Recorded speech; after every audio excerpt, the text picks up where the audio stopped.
Jadi menurut surat Al-Ankabut ayat 17 tadi, bahwasanya di situ diberikan kenabian kepada keturunan daripada Ibrahim lewat garis keturunan siapa? Tidak dari Ibrahim.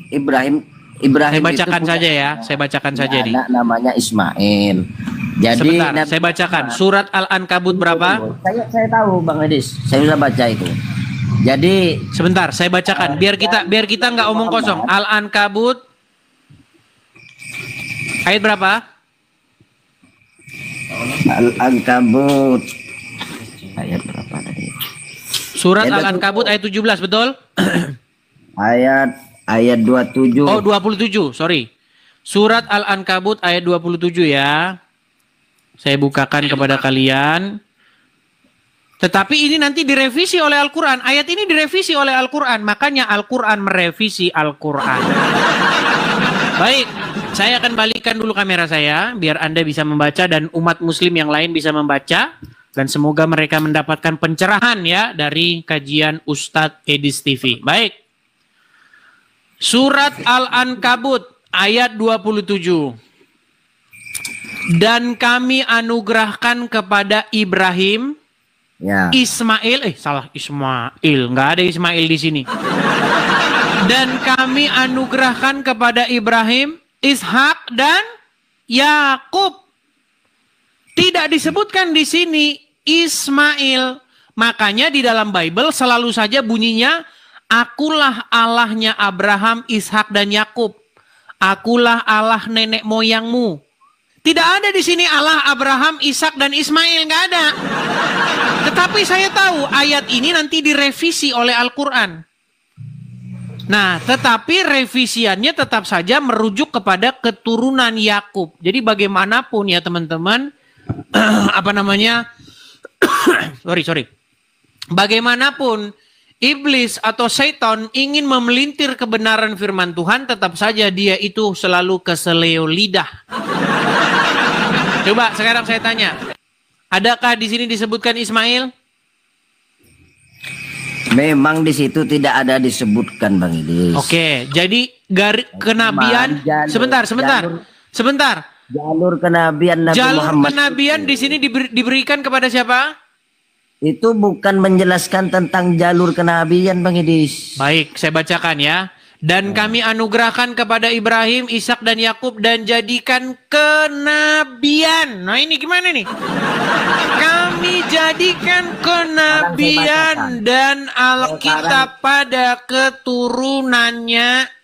Sekarang saya bacakan, Asbabun Nuzul dari surat Al-Ankabut ayat 27 tidak secara spesifik memiliki turun yang tunggal, melainkan merupakan kelanjutan dari kisah Nabi Ibrahim dan kaumnya. Begitu Bang. Oke, sekarang di situ dalam satu ayat saja. Baik. Bang Edi selalu menolak bahwa umat Kristen termasuk Bang Edis menolak kenabian Nabi Muhammad, kan begitu? Oke, sebentar. Sebelum kita bicara tentang kenabian Muhammad dulu, gini. Betul.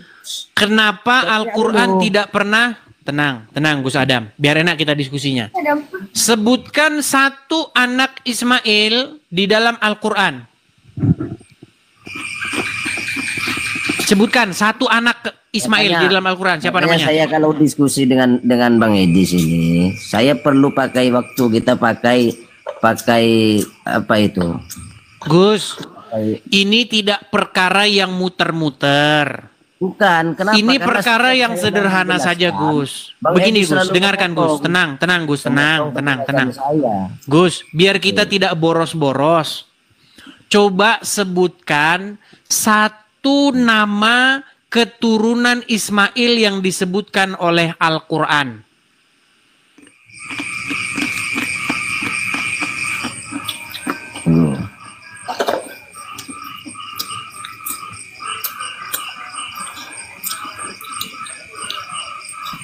Keturunan Nabi Ismail ada 12 Bang Edis. Sebutkan ayatnya. Tunggu dulu ini ya. Ngarang lagi ya. putra dari Nabi Ismail. Ayatnya Gus, ayatnya biar saya buka di sini ayatnya. Jadi tidak semua Bang Edis, tidak semua yang menjelaskan terkait hukum Islam itu dimuat dalam Al-Quran. Nah, inilah yang saya bilang umat Muslim telah menyelewengkan ayat-ayat Al-Quran. Inilah yang saya bilang, dan sesungguhnya terkutuklah orang-orang yang mengatakan bahwasanya dan mereka inilah yang disebut-sebut merubah-rubah firman Tuhan dengan harga yang murah. Dalam Al-Quran itu Bang Edis tidak ada menjelaskan nempeleng Edis TV itu dosa, tidak ada. Tapi Gus, tolong fokus dulu Gus. Yang saya ingin tanyakan sederhana saja Gus. Saya jelaskan. Kenapa Al-Quran tidak pernah menyebut satupun dari keturunan Ismail? Kalau inisiatif Bang Edis, semua itu yang terjadi di dunia ini harus dimuat dalam Al-Quran. Saya tidak bilang begitu. Saya tidak bilang semua yang tertulis hal dalam Al-Quran, enggak. Tapi inisiatif Bang Edis tadi itu kan mengarah ke situ. Gini loh Gus, kita ini kan berbicara mengenai keselamatan atau firman Tuhan. Diberitakan kepada siapa? Makanya kita tidak menerima firman Tuhan yang datang dari Sumedang. Kita tidak memberitakan firman Tuhan yang datang dari misalnya dari suku Bugis. Kita berbicara mengenai firman Tuhan yang datang dari garis keturunan Abraham, betul? Betul. Nah, garis keturunan Abraham yang mana yang menerima firman Tuhan? Di dalam Bible sudah saya kutipkan tadi. Abraham mengajukan diri, tenang Gus, biar saya selesaikan. Abraham mengajukan diri supaya Ishak diterima, supaya Ismail diterima, tetapi Tuhan menolaknya. Tidak. Mengenai Ismail, dia akan kuberkati, dia akan kubuat menjadi banyak bangsa-bangsa. Tetapi perjanjianku tidak akan kuikat dengan Ismail.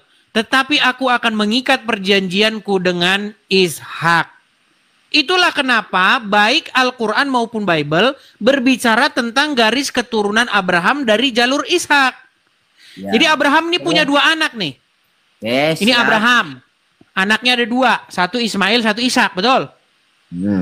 Nah kemudian yang diceritakan tuh dari garis keturunan Ishak. Ishak punya anak Yakub. Yakub punya anak 12. Ya, melahirkan 12 suku Israel. Salah satunya Yusuf. Yusuf menerima firman Tuhan. Terus bla bla bla sampai bawah. Ada Musa, ada Isa, ada Eliasa, ada Zakaria, ada Yahya, ada dan seterusnya. Selalu yang kalau ada pohon, akar pohon begitu, yang detail, yang panjang nih dari garis keturunan Ishak. Sementara dari garis keturunan Ismail tidak ada. Karena memang firman Tuhan tidak datang dari orang ini. Tuhan tidak pernah memberitakan firman-Nya kepada garis keturunan Ismail. Tetapi iblis menggunakan jalur keturunan Ismail ini dengan memelintirnya, dengan mengatakan bahwa firman Tuhan datang dari garis keturunan Ismail, padahal tidak ada. Coba tantangan saya kepada seluruh umat Muslim, tunjukkan satu anak Ismail di dalam Al-Quran. Siapa namanya? Saya sudah menjawab tadi. Kalau secara eksplisit di dalam Al-Quran memang tidak disebutkan terkait siapa? Garis keturunan Ismail. Iya, karena memang Tuhan tidak berfirman kepada Ismail dan keturunannya. Makanya keturunan Ismail menjadi satu bangsa penyembah berhala. Makanya waktu di zaman Muhammad, orang-orang di Jazirah Arab adalah para penyembah berhala. Betul? Sekarang saya jawab. Mereka tidak mengenal firman Tuhan, betul? Terkait kenabian Nabi Muhammad. Tenang, jangan ke Muhammad dulu. Sebentar, Gus, tenang Gus ya. Jangan ke Muhammad dulu, Gus. Gus, jangan ke Muhammad dulu, nanti kejauhan. Gini, orang Islam percaya bahwa bangsa Arab, tenang Gus. Orang Islam percaya bahwa bangsa Arab itu adalah sebuah bangsa yang mengurus Ka'bah, betul? Membahas terkait Nabi Muhammad, saya musuh pertama Bang Edis. Tenang, sebelum ke Muhammad tenang dulu. Orang Islam percaya bahwa orang-orang Arab adalah bangsa yang mengurusi Ka'bah, betul? Pada waktu itu, orang-orang Quraisy, betul? Ka'bah lagi nih Bang Edis, kok muter-muter ke Ka'bah lagi nih. Katanya keturunan Ismail tinggal di Ka'bah, gimana sih? Keturunan Ismail tinggal di Ka'bah, betul? Pembahasan sudah baru ya Bang Edis. Anda saya suruh sebutkan siapa keturunan Ismail. Anda tidak bisa sebutkan, betul?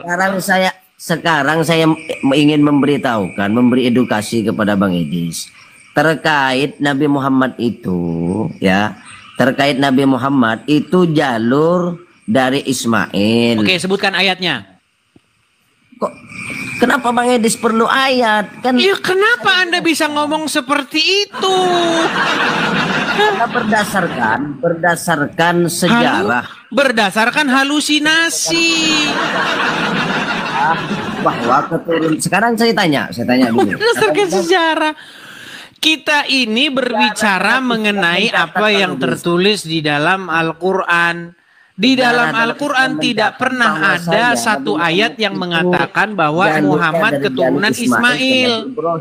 Kemudian Nabi Ibrahim itu dijelaskan di dalam Al-Quran. Coba saya akan bongkar bahwa Muhammad itu para nabi dan rasul itu bernasab kepada Nabi Ibrahim, termasuk Nabi Muhammad bernasab kepada Nabi Ibrahim. Mana ayatnya bahwa Muhammad bernasab kepada Nabi Ibrahim? Sekarang saya jelaskan sama Bang Edis bahwasanya nubuatan terkait Nabi Muhammad itu Bang Edis bukan hanya dalam Al-Qur'an, dalam Bible Bang Edis juga dijelaskan. Baik, ya. Begini Gus, saya mau tanya sama Anda Gus, tenang Gus.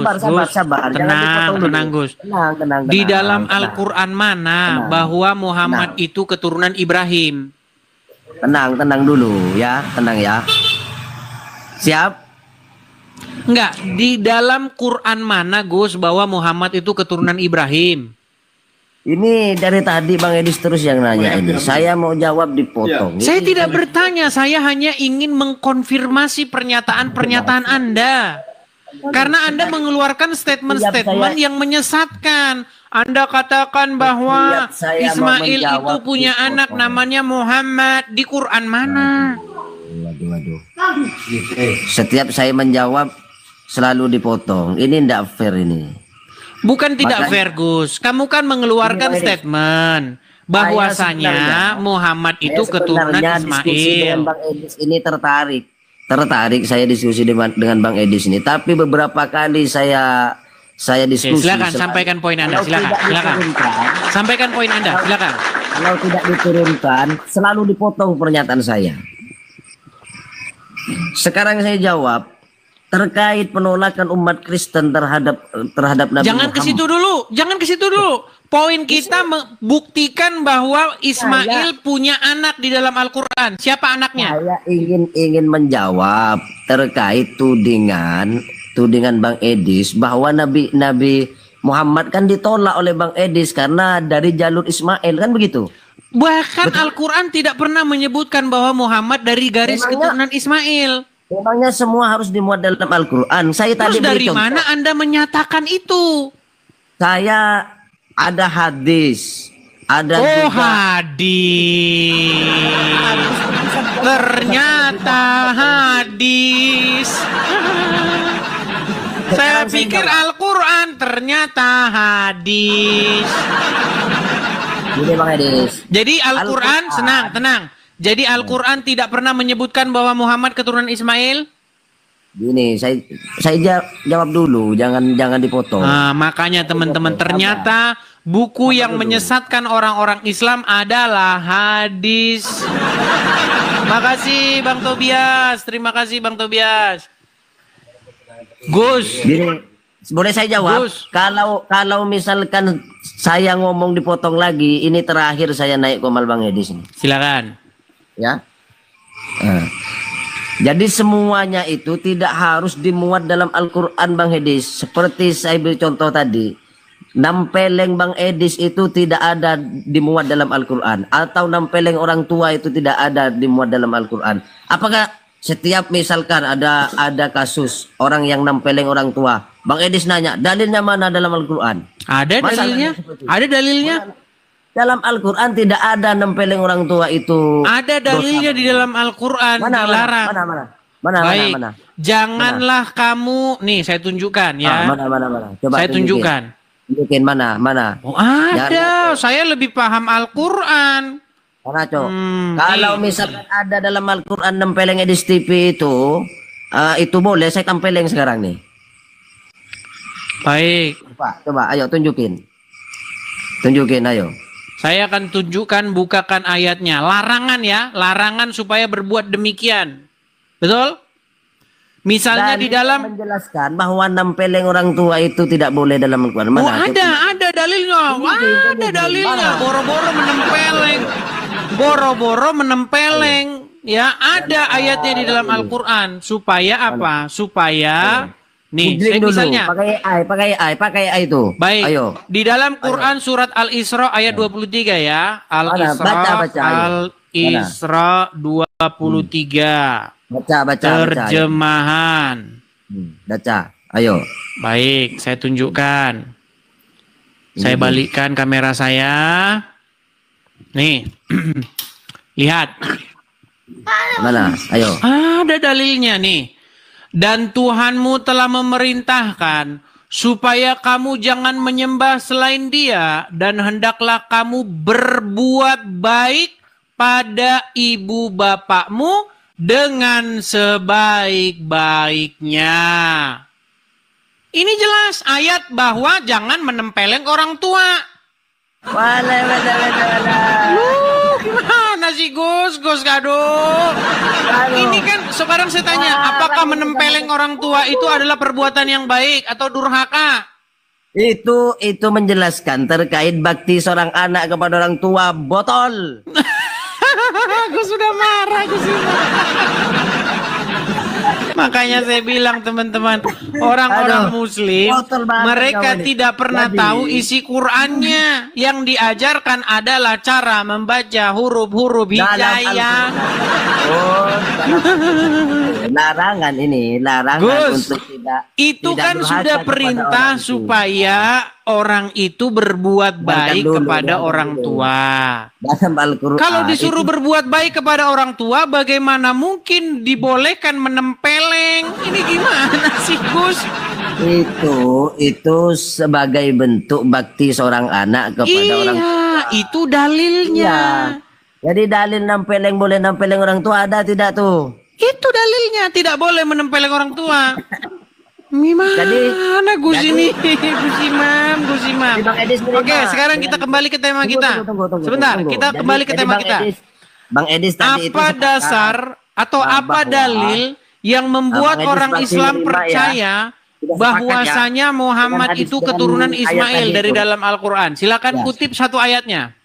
Tunggu, Bang Edis berarti sepakat dengan ayat tadi bahwa itu Bang Edis rujukkan kepada nempeleng orang tua tidak boleh, berarti kan? Ya, sepakat.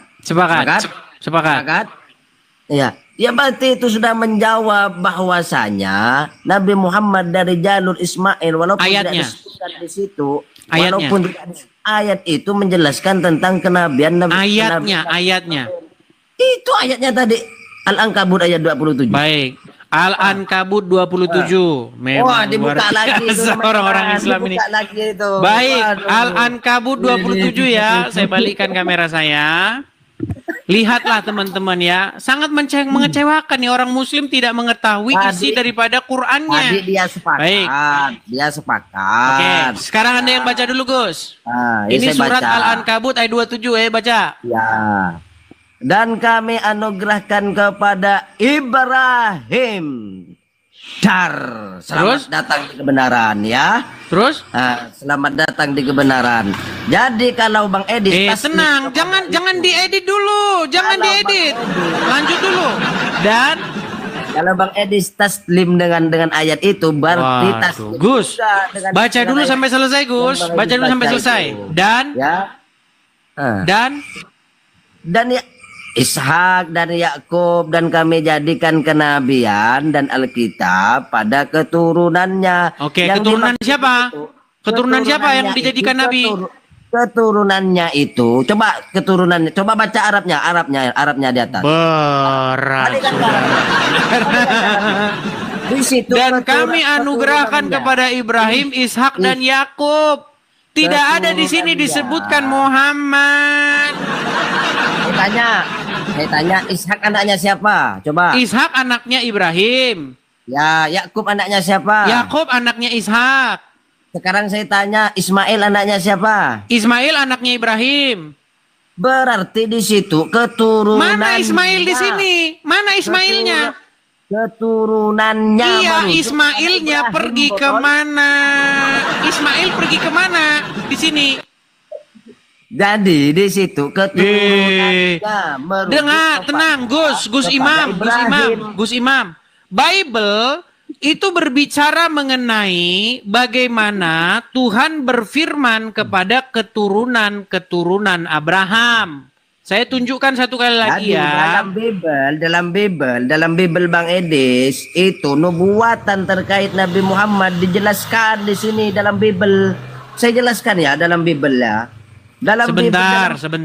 Dalam Alkitab terdapat nubuatan penting dalam kitab. Tenang. Nih, saya tunjukkan ya. Ini kejadian, Abraham memang memiliki banyak keturunan. Tetapi di ayat 19 ini ya, perhatikan. Tetapi Allah berfirman, tidak, melainkan istrimu Saralah yang akan melahirkan seorang anak laki-laki bagimu dan engkau akan menamai dia Ishak. Dan aku akan mengadakan perjanjianku dengan dia menjadi perjanjian yang kekal untuk keturunannya. Tentang Ismail, aku telah mendengarkan permintaanmu.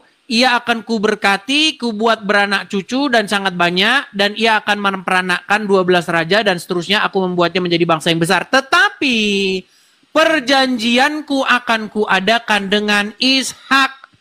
Nah, ini sejalan dengan ayat ini. Perhatikan. Itu dalam apa? Dalam Bible itu. Sejalan dengan ayat ini.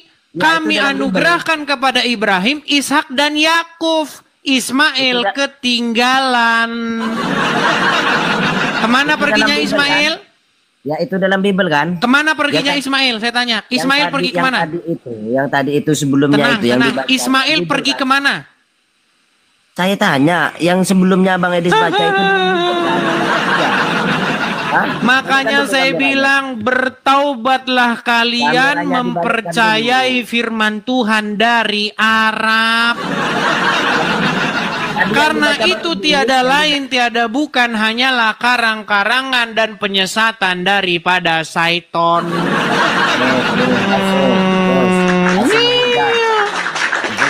Tidak ada firman Tuhan datang dari Arab. Firman Tuhan datang dari Israel kepada bangsa-bangsa lain. Sehingga genaplah apa yang dikatakan di dalam Bible.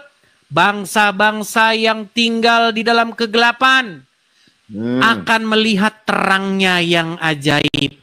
Makanya bangsa-bangsa non-Israel yang tinggal dalam kegelapan, yang mereka memuja arwah nenek moyang, mereka menyembah pohon dan batu, mendengar firman Tuhan dari Israel. Sekarang kalian malah nyembah-nyembah batu di Arab. Gitu. Jadi semoga firman Tuhan dari Ustadz Edis TV malam hari ini menyadarkan kaum muslimin wal muslimat bahwasanya tidak ada firman Tuhan yang datang dari Arab, melainkan firman Tuhan datang dari Bani Israel. Bahkan menurut Al-Quran, tenang. Bahkan menurut Al-Quran, Muhammad adalah kelompok dari Bani Israel. Menurut Al-Quran. Tidak ada Al-Quran menyebutkan bahwa Muhammad itu orang Arab. Baik, nanti kita bahas itu di tema-tema selanjutnya.